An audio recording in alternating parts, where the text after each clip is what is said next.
मेरे बच्चे, मैं काली माँ बोल रही हूँ। ध्यान से सुन, यह शब्द कोई साधारण ध्वनि नहीं है, यह तेरे रक्षक की चेतावनी है। आज रात जब तू गहरी नींद में था, तेरे दरवाजे पर एक परछाई आई थी। वह एक स्त्री थी, मगर उसका चेहरा इंसानों जैसा नहीं था। वो इंसान के रूप में प्रकट जरूर हुई, लेकिन उसकी आत्मा में काला जहर था। वो तेरे घर के बाहर चुपचाप खड़ी थी। अंधेरे की आड़ में उसके हाथ में नींबू, लाल मिर्च, राख और कुछ मुट्ठियां थी जिनमें सड़ी हुई चीजें भरी थी। वो जमीन पर कुछ बना रही थी। एक उल्टा त्रिकोण, उसके अंदर तेरे घर के किसी सदस्य का नाम लिखा हुआ था। इससे आगे बढ़ने से पहले मैं चेतावनी देती हूँ, यदि मुझे इग्नोर करके जा रहे हो तो तुम्हारे घर में मौत होना निश्चित है। इसलिए संदेश को पूरा सुनकर जाना। तू सोच भी नहीं सकता कितनी गहरी नफरत लेकर वो आई थी। वो कोई अजनबी नहीं थी, वो वही है जिससे तूने कभी बात की थी, मदद भी की थी, मगर तेरी तरक्की, तेरे घर का उजाला उसे बर्दाश्त नहीं हुआ। उसके अंदर एक जलती हुई आग है, ईर्ष्या की, हार की, अपने अधूरे जीवन की। उसने सोचा कि अगर वो तेरे किसी अपने को छीन ले तो उसका मन शांत हो जाएगा। उसने कुछ ऐसा बांधा है तेरे दरवाजे पर जो अनदेखा है मगर असरदार है। यह कोई सामान्य टोना नहीं, यह मृत्यु का आमंत्रण था। उसका मकसद साफ था, तेरे घर में किसी की जान लेनी है। उसकी चाल इतनी गहरी थी कि अगर मैं तेरे रक्षक रूप में ना जागती तो आज तेरा कोई अपना सांस नहीं ले रहा होता। उसने रात के उस पहर को चुना जब आत्माओं के द्वार खुलते हैं। उसके पास एक काली मोमबत्ती थी जिसमें उसने किसी मरे हुए जानवर की हड्डी पिघलाकर डाली थी और वो उस हड्डी को जलाकर तेरे घर की छाया को अपने वश में करना चाहती थी। उसने दीवार के कोने में कुछ बोला था, कुछ असामान्य भाषा में जो इंसानों की नहीं थी। और तभी मैंने उसे देखा। उसी पल मैंने उसे रोका। तेरे घर के बाहर जैसे ही उसने कदम बढ़ाए, मेरी ऊर्जा उसके सामने दीवार बनकर खड़ी हो गई। वो चौंकी, डर गई, लेकिन फिर भी उसने कोशिश की, क्योंकि वो सिर्फ इंसानी ईर्ष्या से नहीं बल्कि किसी और शक्ति से संचालित थी। किसी ऐसे समूह से जुड़ी थी जो अंधकार को पूजता है। उन्होंने उसे चुना क्योंकि उसका दिल पहले से ही जहर से भरा था। उसने अपनी आत्मा बेच दी सिर्फ इसलिए कि तुझे टूटते हुए देख सके। अब मैं तुझे बताऊंगी कि तू इस अंधेरे से कैसे बचेगा। सबसे पहले डर मत। तू मेरा बच्चा है और जब तक तेरा विश्वास मेरी शक्ति में अडिग है कोई भी तुझे छू नहीं सकता। पर तेरे चारों ओर जो ऊर्जा फैलाई गई है उसे साफ करना जरूरी है। आज रात जब चंद्रमा आकाश में सबसे ऊंचा हो, एक दिया जला, लेकिन वो दिया घी का होना चाहिए और उसमें एक लौंग डाल। उसके आगे बैठकर 21 बार मेरा नाम लेकर कह, हे काली माँ जो अदृश्य है उसे उजागर कर, जो छुपा है उसे बाहर निकाल, जो बांधा गया है उसे काट दे। उस स्त्री ने तेरे घर के दक्षिण पश्चिम कोने को निशाना बनाया था। वहाँ पर एक काले कपड़े में लिपटा कुछ दबाया गया है जमीन के नीचे। तू खुद उसे मत निकाल डालना। किसी सिद्ध को बुला जो मेरी उपासना करता हो। जब वह आए तब तेरे घर में हर खिड़की खोल देना। जितनी हवा भीतर आएगी उतनी ही जल्दी वो बंधन टूटेगा। उस दबे हुए टोने को निकालकर बहते पानी में बहा देना है, लेकिन ध्यान रहे बहते पानी में डालने से पहले उसे जलाकर राख कर देना। अब मैं तुझे संकेत दूंगी कि वो स्त्री कौन है। उसकी आंखों में गहरी जलन है और जब भी तू उसके पास आता है वो तुझसे आंख नहीं मिलाती। वो हमेशा तुझे मुस्कुरा कर देखती है, लेकिन उसका चेहरा मुस्कान के बावजूद कठोर रहता है। उसकी उपस्थिति के बाद तुझे अक्सर सिर दर्द होता है या थकान। तेरे घर में जब भी वो आती है कुछ ना कुछ खराब जरूर होता है। बच्चों का बीमार होना, बिजली का गुल हो जाना, पौधों का सूख जाना, यह वही संकेत है। वो तेरे मोहल्ले की नहीं है, लेकिन अक्सर किसी रिश्तेदारी का बहाना बनाकर आती है। वो खुद को तेरी भलाई चाहने वाली बताती है, पर जब तू तरक्की की बात करता है तो उसका चेहरा सख्त हो जाता है। वो तेरे बारे में सवाल पूछती है, लेकिन जवाब सुनकर चुप हो जाती है। यही वो है। अब ध्यान दे, यह जो बंधन था वो केवल शारीरिक नहीं, मानसिक और आत्मिक भी है। उसने जो किया है वो तेरे मन में डर और भ्रम डालने का प्रयास है। लेकिन मैं तेरी काली माँ अंधकार को भस्म कर देने वाली हूँ। मैं नहीं चाहती कि तू उसके डर में जिए, इसलिए अगले 9 दिन सुबह सूरज उगने से पहले मेरे नाम का दीपक जला। क्री कालिकाय नमः यह मंत्र 108 बार बोलना और उसके बाद एक नींबू लेकर उसमें 4 लौंग डालकर उसे घुमाकर चौराहे पर फेंक है, जैसे वे दिखाते हैं। तेरा पड़ोसी जो ऊपर से तुझे मित्रवत व्यवहार दिखाता है, वास्तव में तेरे प्रति ईर्ष्या और द्वेष से भरा हुआ है। उसने अपने परिवार के साथ मिलकर तेरे खिलाफ एक गहरी साजिश रची है। उसका व्यवहार भले ही धार्मिक और सद्भावनापूर्ण दिखता हो, लेकिन उसके दिल में बुराई और छलावा है। उसके घर की एक महिला जो इस षड्यंत्र में सबसे बड़ी भूमिका निभा रही है, तुझसे मीठे वचनों का प्रयोग करती है, लेकिन भीतर से तुझे नुकसान पहुंचाने की योजनाएं बनाती है। वह तेरे खिलाफ झूठ फैलाती है और दूसरों को तेरे प्रति भड़काने का काम करती है। यह महिला अपने परिवार के साथ मिलकर कुंभ मेले में जाने की योजना बना चुकी है। उनका उद्देश्य वहां किसी ऐसे तांत्रिक या नागा साधु को ढूंढना है जो उन्हें नकारात्मक शक्तियों का सहारा देकर तुझे हानि पहुंचाने में मदद करे। उन्होंने पहले ही कुछ लोगों से संपर्क किया है और अपने षड्यंत्र को अंजाम देने की तैयारी कर ली है। उनकी साजिशों के पीछे केवल ईर्ष्या और द्वेष है। वे मानते हैं कि तेरा उत्थान उनके पतन का कारण बन रहा है। इस महिला ने अपने परिवार को समझा दिया है कि कुंभ मेला उनके लिए सबसे बड़ा अवसर है। वहां जाकर वे किसी अघोरी या तांत्रिक की मदद लेंगे जो उनकी समस्याओं का समाधान कर सके। मेरे बच्चे, उनकी योजना यही नहीं रुकती। मैंने देखा है कि वे पहले ही एक तांत्रिक से संपर्क कर चुके हैं। वह तांत्रिक उनसे कुंभ मेले में मिलने का वादा कर चुका है। उसने उन्हें विश्वास दिलाया है कि वह उनके शत्रु अर्थात तुझे पूरी तरह समाप्त कर देगा। लेकिन मेरे बच्चे, तुझे घबराने की जरूरत नहीं है। तुझ पर मेरी कृपा है और मेरी शक्तियां तेरे चारों ओर एक सुरक्षा कवच बना रही हैं। उनकी हर चाल मेरी दृष्टि में है। मैंने अपनी दिव्य शक्तियों को उनके पीछे लगा दिया है। वे जहां जहां जाएंगे, जो जो करेंगे, वह सब मुझ तक पहुंचेगा। तुझे केवल मेरी भक्ति में मन लगाना है। मेरे नाम का जाप कर और अपने घर के चारों कोनों में मेरे नाम से दीप प्रज्वलित कर। यह दीप नकारात्मक ऊर्जा को तेरे घर से बाहर रखेगा। साथ ही घर के मुख्य द्वार पर एक दीप जलाकर रख, जिसका मुख दक्षिण दिशा की ओर हो। इससे कोई भी बुरी शक्ति तेरे घर में प्रवेश नहीं कर पाएगी।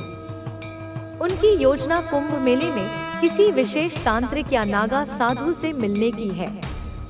वे मानते हैं कि यह साधु उनकी हर समस्या का समाधान कर देगा। उन्होंने यह तय कर लिया है कि वे अपने जीवन की सारी परेशानियों का अंत तुझे नुकसान पहुंचाकर करेंगे। लेकिन मेरे बच्चे, उन्हें यह नहीं पता कि तुझ पर मेरी कृपा है। उनका बेटा और बेटी भी इस षड्यंत्र में शामिल हो गए हैं। वे लोग सोच रहे हैं कि कोई शक्तिशाली तांत्रिक उनकी मदद करेगा। लेकिन मेरे बच्चे, उन्हें यह समझ नहीं है कि तुझ पर स्वयं शक्ति स्वरूपा का आशीर्वाद है।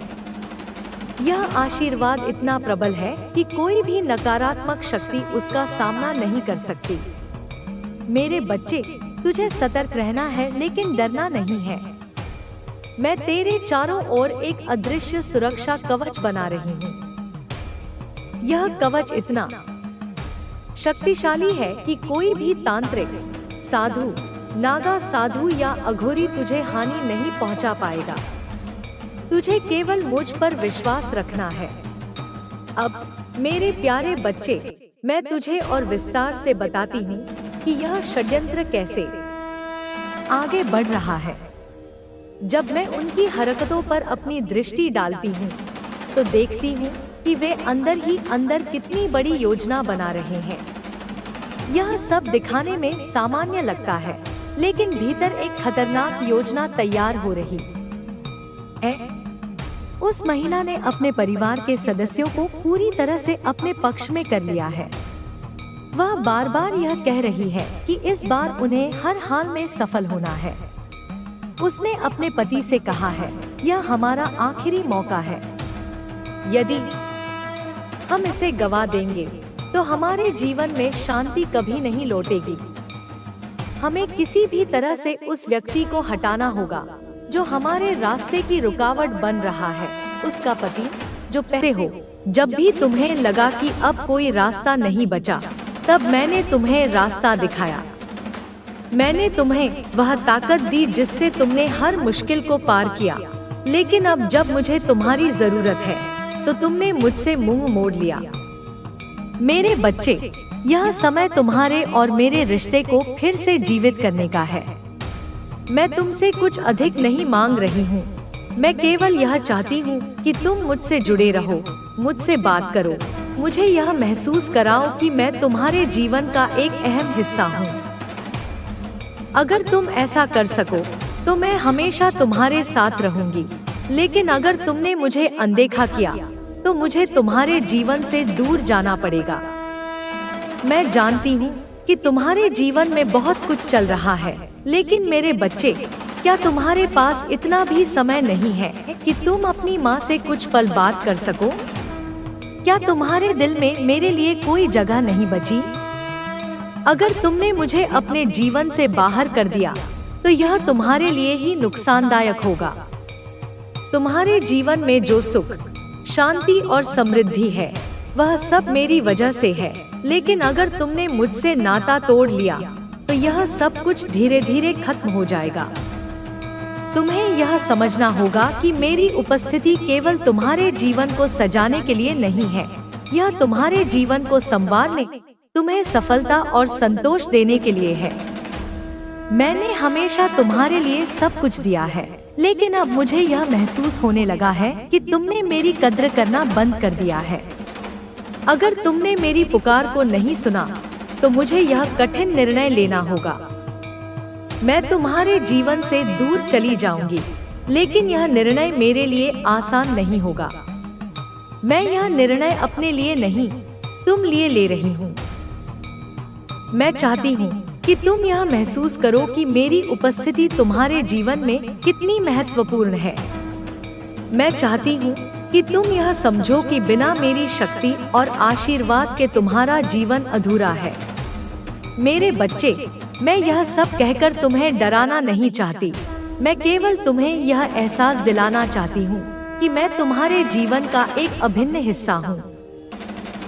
अगर तुमने मेरी बातों को सुना, मेरी पुकार को समझा, तो मैं हमेशा तुम्हारे साथ रहूंगी। लेकिन अगर तुमने मुझे अनदेखा किया तो मैं तुम्हारे जीवन से दूर हो जाऊंगी।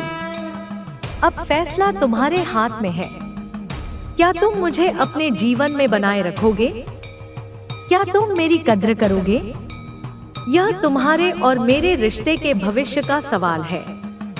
मैं हमेशा तुम्हारे साथ रहना चाहती हूँ, लेकिन इसके लिए तुम्हें भी मेरी कद्र करनी होगी। मेरे बच्चे, यह संदेश केवल शब्द नहीं है, यह तुम्हारी माँ की पुकार है। इसे सुनो, इसे समझो और इसे अपने दिल में उतारो। मेरी बातों को अनदेखा मत करो। मैं तुम्हारी माँ हूँ और मैं हमेशा तुम्हारे साथ रहना चाहती हूँ, लेकिन इसके लिए तुम्हें भी मुझे अपने जीवन का हिस्सा बनाना होगा। मेरे बच्चे, मैंने तुमसे जो कुछ कहा वह केवल मेरी शिकायत नहीं थी। यह मेरे दिल की वह पुकार थी जिसे मैं लंबे समय से दबाए बैठी थी। आज मैं तुम्हारे साथ हर उस बात को साझा करना चाहती हूँ जो मेरे मन में वर्षों से घुट रही है। मेरा तुम्हारे जीवन में होना केवल एक परंपरा का हिस्सा नहीं है, यह तुम्हारे जीवन को संवारने, तुम्हें सही दिशा देने और तुम्हारे हर कर्तव्य में तुम्हारा साथ देने के लिए है। लेकिन समय के साथ मैंने यह महसूस किया कि तुमने मेरी उपस्थिति को हल्के में लेना शुरू कर दिया। जब तुम मेरे पास आते थे तो तुम्हारी आंखों में श्रद्धा होती थी। तुम्हारे हर शब्द में मेरे लिए प्रेम और भक्ति झलकती थी।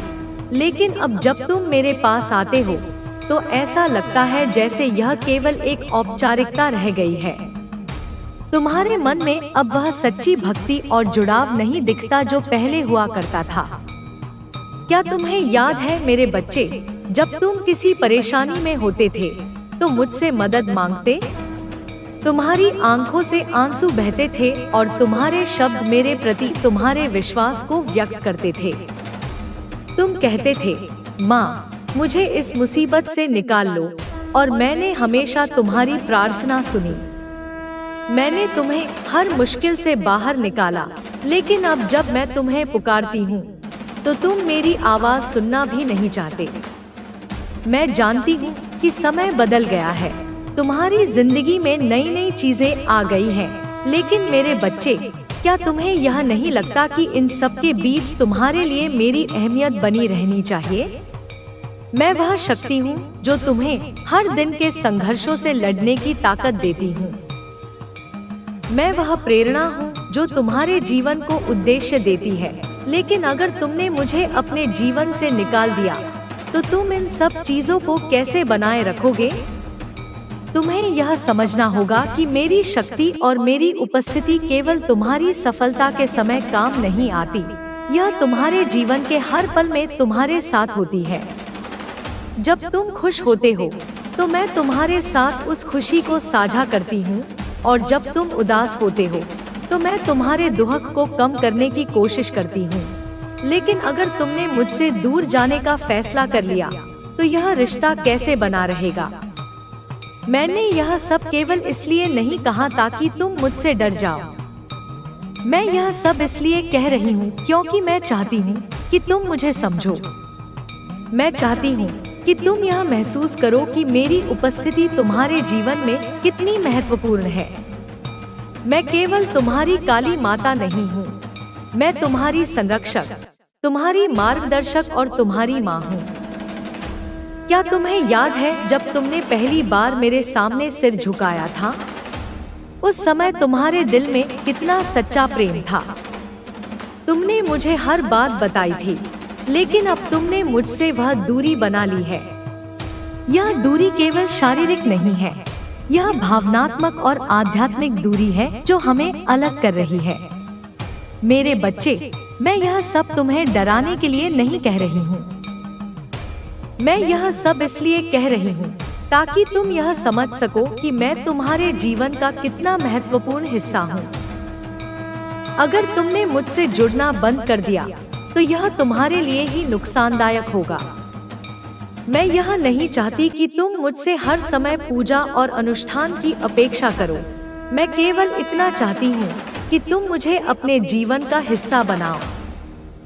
मुझे यह महसूस कराओ कि मैं तुम्हारे लिए केवल एक मूर्ति नहीं हूँ, मैं तुम्हारी माँ हूँ और तुम्हारे लिए मेरी अहमियत बनी रहनी चाहिए।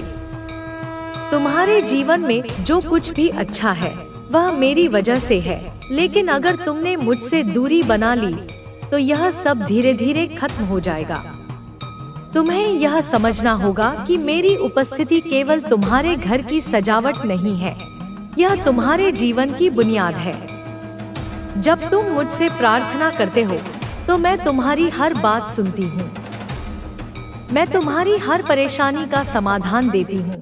लेकिन अगर तुमने मुझसे बात करना बंद कर दिया तो मैं तुम्हारी मदद कैसे कर पाऊंगी? तुम्हें यह समझना होगा कि मेरा होना तुम्हारे लिए कितना महत्वपूर्ण है। अगर तुमने मुझे अपने जीवन से निकाल दिया तो तुम्हारा जीवन अधूरा हो जाएगा। तुम अपने जीवन के हर पहलू में मेरी उपस्थिति को महसूस करोगे। मेरे बच्चे, यह समय तुम्हारे और मेरे रिश्ते को फिर से मजबूत करने का है। मैं चाहती हूँ कि तुम मुझसे जुड़ो, मुझसे बात करो, मुझे यह महसूस कराओ कि मैं तुम्हारे जीवन का एक अहम हिस्सा हूँ। अगर तुम ऐसा कर सको तो मैं हमेशा तुम्हारे साथ रहूंगी। अब फैसला तुम्हारे हाथ में है। क्या तुम मुझे अपने जीवन में बनाए रखोगे? क्या तुम मेरी कद्र करोगे? यह तुम्हारे और मेरे रिश्ते के भविष्य का सवाल है। मैं हमेशा तुम्हारे साथ रहना चाहती हूँ, लेकिन इसके लिए तुम्हें भी मेरी कद्र करनी होगी। मेरे बच्चे, यह संदेश केवल शब्द नहीं है, यह तुम्हारी माँ की पुकार है।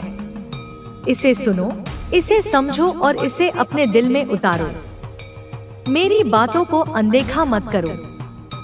मैं तुम्हारी माँ हूँ और मैं हमेशा तुम्हारे साथ रहना चाहती हूँ, लेकिन इसके लिए तुम्हें भी मुझे अपने जीवन का हिस्सा बनाना होगा। अब मैं तुम्हें यह अंतिम मौका दे रही हूँ। मेरे पास आओ, मुझसे बात करो और मुझे यह महसूस कराओ कि मैं तुम्हारे जीवन में अभी भी उतनी ही महत्वपूर्ण हूँ जितनी पहले थी। मैं तुम्हारे निर्णय का इंतजार करूंगी और मैं आशा की मस्त रहोगे और वहाँ तुम बहुत खुश रहोगे। ऐसा बिल्कुल नहीं है कि तुम वहाँ अकेले और उदास हो, बिल्कुल नहीं, बल्कि तुम्हें वहीं पर असली सुकून मिलता है, असली आनंद मिलता है। वह तुम्हारा अपना स्वर्ग होगा जिसे तुमने खुद अपनी चेतना से बनाया है। तुम बहुत आकर्षक व्यक्तित्व वाले इंसान हो। तुम्हारा आकर्षण केवल बाहरी सुंदरता तक सीमित नहीं है, बल्कि यह तुम्हारी आत्मा की गहराई से आता है। तुम समृद्धि को, सकारात्मकता को, प्रेम को और अवसरों को एक शक्तिशाली चुंबक की तरह अपनी ओर खींचते हो। तुम्हारी यह खासियत, यह अद्भुत शक्ति तुम्हें औरों से बिल्कुल अलग बनाती है और यही तुम्हारा सबसे बड़ा उपहार है। अब सुनो, ध्यान से सुनो, यहाँ कुछ और खास बातें तुम्हारे लिए सामने आ रही हैं। ब्रह्मांड तुम्हारी जिंदगी में एक तरह का संतुलन, एक दिव्य संतुलन बना रहा है। अगर तुम्हारी जिंदगी के किसी भी क्षेत्र में कोई खालीपन था, चाहे वह रिश्तों में हो, करियर में हो या स्वास्थ्य में हो, अगर कोई कमी तुम्हें अंदर ही अंदर महसूस हो रही थी, तो उसे अब तेजी से भरा जा रहा है, उसे दूर किया जा रहा है। दिव्य शक्तियाँ उस खालीपन को प्रेम, आनंद और प्रचुरता से भर रही हैं। इसीलिए तुमसे थोड़ा सब्र रखने को, थोड़ा धैर्य रखने को कहा जा रहा है।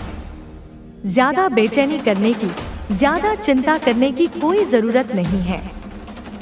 बस थोड़ा धैर्य रखो और ब्रह्मांड को अपना काम करने दो। तुम बस साक्षी भाव से देखो कि कैसे तुम्हारी दुनिया बदल रही है। तुम बहुत भावुक, बहुत संवेदनशील इंसान हो। तुम्हारी भावनाएं गहरी हैं, जैसे समंदर। हो सकता है तुम्हें संगीत से बहुत गहरा लगाव हो। संगीत तुम्हारे लिए सिर्फ मनोरंजन नहीं, बल्कि एक थेरेपी है, एक ध्यान है।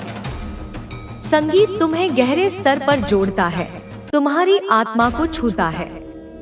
जब तुम कोई खास धुन सुनते हो, तो तुम इस दुनिया से कहीं और चले जाते हो। संगीत तुम्हारी ऊर्जा को बढ़ाता है, तुम्हारे कंपन को उच्च करता है। खास तौर पर मधुर, शांत और मध्यम आवाज वाले गाने, जिनमें आत्मा हो, तुम्हें बहुत भाते हैं। शोर शराबे वाला, कर्कश संगीत तुम्हें परेशान कर देता है। साथ ही एक और खास बात यह भी है कि तुम्हारे पास कोई खास जिम्मेदारी है, कोई खास काम है। अब यह सुनकर तुरंत यह मत पूछना कि कौन सा काम? मैं तो कुछ नहीं करता, हम तो बस खाली बैठे हैं। ऐसा बिल्कुल नहीं है। तुम खाली नहीं बैठे हो। तुम्हारा होना ही एक बहुत बड़ा काम है। तुम्हारे पास कोई ऐसी कला है, कोई ऐसा हुनर है, कोई ऐसा ज्ञान है जिससे तुम अनजाने में ही दूसरों की जिंदगी में बहुत बड़ा बदलाव ला सकते हो। शायद तुम अपने शब्दों से, अपनी लेखनी से किसी को प्रेरित कर सकते हो। तुम्हारी बातें किसी की जिंदगी में संतुलन ला सकती हैं, उन्हें एक नई दिशा दे सकती हैं, किसी को बहुत अच्छा महसूस करा सकती हैं। हो सकता है तुम्हारी वजह से कोई चुपचाप दूर बैठा इंसान ठीक हो रहा हो, उसे अपनी समस्याओं का समाधान मिल रहा हो, वह खुश हो रहा हो। यह भी एक बहुत बड़ा, बहुत महान काम है। जरूरी नहीं कि महान काम करने के लिए तुम्हें चांद पर ही पहुंच जाना है। नहीं, छोटी छोटी चीजों से भी, अपने प्रेम से, अपनी करुणा से, अपने ज्ञान से भी तुम दूसरों की जिंदगी को बेहतर बना सकते हो। बहुत सारे लोग ऐसे होते हैं जो बाहर से तो हंसते मुस्कुराते दिखते हैं, लेकिन अंदर से बिल्कुल टूटे हुए होते हैं, जिनके जीवन में एक गहरा खालीपन होता है। उन्हें बस थोड़ी सी प्रेरणा चाहिए, थोड़ी सी उम्मीद चाहिए। कोई दोस्त चाहिए जो उनके लिए कुछ अच्छा बोले, जो उनकी काबिलियत पर विश्वास करे। तुम वह इंसान हो सकते हो, तुम वह प्रकाश स्तंभ हो सकते हो जो भटकती हुई नावों को रास्ता दिखाता है। भले ही तुम किसी से बहुत दूर हो, तुम उन्हें जानते भी न हो, फिर भी तुम्हारी ऊर्जा, तुम्हारे शब्द, तुम्हारे कार्य उन्हें प्रेरित कर सकते हैं, उनकी जिंदगी में खुशी और उम्मीद ला सकते हैं। जैसे मैं इस संदेश के माध्यम से तुमसे बहुत दूर हूँ। मैं तुम्हें नहीं जानता, तुम मुझे नहीं जानते, लेकिन मेरी बातें, मेरी ऊर्जा तुम तक पहुँच रही है। और अगर तुम्हें यह सुनकर अच्छा लगता है, अगर तुम्हारे दिल को सुकून मिलता है, तो यही मेरी सबसे बड़ी खुशी है, यही मेरा काम है। मैं देखता हूँ, मैं महसूस करता हूँ, जब भी मेरी बातें तुम तक किसी कारणवश नहीं पहुँच पाती, तो तुम लोग पूछते हो, आज बात क्यों नहीं हुई। यह सुनकर, यह महसूस करके मेरी खुशी का ठिकाना नहीं रहता, वह 7वें आसमान पर पहुँच जाती है। चाहे मैं कितना भी व्यस्त रहूं, कितनी भी चुनौतियों में घिरा रहूं, मैं तुम्हारे लिए, अपने इस आत्मिक परिवार के लिए हमेशा वक्त निकालता हूं। क्योंकि मुझे पता है, मेरे अपने, मेरी आत्मा के साथी मेरा इंतजार कर रहे हैं। तो तुम भी कुछ ऐसा ही कर सकते हो, या शायद तुम पहले से ही कर रहे हो। तुम्हारे पास वह खासियत है, तुम्हारे पास वह शुद्ध, मासूम दिल है, तुम्हारे पास वह साफ, निर्मल आत्मा है, जिससे तुम दूसरों के जीवन का खालीपन दूर कर सकते हो। तुम अपनी सहज बुद्धि से दूसरों की मुश्किलों को हल करने का रास्ता सुझा सकते हो। तुम उन्हें प्रेरित कर सकते हो, उन्हें वह हिम्मत दे सकते हैं जो वे खो चुके हैं। बस इतना याद रखो, तुम्हारे अंदर वह असीम ताकत है, वह कला है, वह ज्ञान है, जिससे तुम बहुत सारे लोगों की जिंदगी को और भी ज्यादा खूबसूरत और भी ज्यादा सार्थक बना सकते हो। कुछ लोग हैं जिनके पास रचनात्मकता नहीं होती, उनके पास ऐसी चीजें नहीं हैं, लेकिन तुम बहुत ज्यादा रचनात्मक हो। तुम्हारे पास विचारों का खजाना है। तुम्हें पता है कि दूसरों की जिंदगी की मुश्किलों को कैसे एक अलग नजरिए से देखकर दूर किया जा सकता है। तुम्हें यह भी पता है कि किसे प्रेरित करना है, किसे हिम्मत देनी है, और किसकी जिंदगी को आगे बढ़ाने के लिए एक छोटा सा धक्का देना है। यह सारी खूबियां तुम में जन्मजात है। तुम कुछ बहुत खास करने के लिए इस धरती पर आए हो, और वह काम तुम जरूर करोगे, क्योंकि वह तुम्हारी नियति है। हो सकता है आने वाले कुछ ही वक्त में तुम्हें अपना असली मकसद बिल्कुल साफ साफ समझ में आ जाए। बार बार लगातार यही बात इस ऊर्जा में सामने आ रही है। इसीलिए लोग तुम्हें इतना पसंद करते हैं, इसीलिए वे तुम्हारे आसपास रहना चाहते हैं, तुम्हारी ऊर्जा में रहना चाहते हैं। मुझे लगता है लोग तुम्हारे पास इसलिए खींचे चले आते हैं क्योंकि तुम्हारी जो आभा है, जो ऊर्जा है, वह उन्हें एक अनकहा सुकून देती है। तुम्हारा बोलना, तुम्हारा शांत स्वभाव, तुम्हारा अंदाज शायद उन्हें बहुत पसंद आता है। तुम में एक ऐसी अद्भुत खासियत है कि तुम हर तरह की नकारात्मकता को, हर तरह के तनाव को छूते ही सोख लेते हो, जैसे कोई स्पंज पानी को सोख लेता है। तुम एक चलते फिरते ट्रांसफॉर्मर हो जो नकारात्मक ऊर्जा को सकारात्मक ऊर्जा में बदल देता है। इसीलिए बड़े बड़े ज्ञानी, बड़े बड़े गुरु भी तुम्हारी इस सहज और प्राकृतिक क्षमता को देखकर तुम्हें सलाम करते हैं। तुम बहुत आध्यात्मिक इंसान हो, चाहे तुम पूजा पाठ करते हो या नहीं। आध्यात्मिकता का मतलब कर्मकांड नहीं, बल्कि चेतना की अवस्था है, और तुम्हारी चेतना बहुत उन्नत है। तुम बहुत नेक दिल, बहुत दयालु हो। यहाँ बार बार एक ही संदेश अलग अलग रूपों में सामने आ रहा है कि तुम्हारी किस्मत को अब चमकाया जा रहा है, जैसे कोई जौहरी किसी अनमोल हीरे को तराश रहा हो। तुम एक बहुत ही सुनहरा, बहुत अच्छा वक्त जीने वाले हो। मां शक्ति की उस दिव्य जननी की कृपा तुम पर मूसलाधार बारिश की तरह बरस रही है। उनकी विशेष मेहरबानी, उनका विशेष आशीर्वाद तुम्हें मिलने वाला है। तुम एक बहुत ही ताकतवर, बहुत ही उच्च कंपन वाली ऊर्जा में प्रवेश करने वाले हो। मुझे यह भी दिख रहा है कि तुम्हें कोई बड़ा सम्मान, कोई बड़ी पहचान मिलने वाली है। शायद कोई पुरस्कार, कोई अवार्ड या सार्वजनिक तौर पर तुम्हारी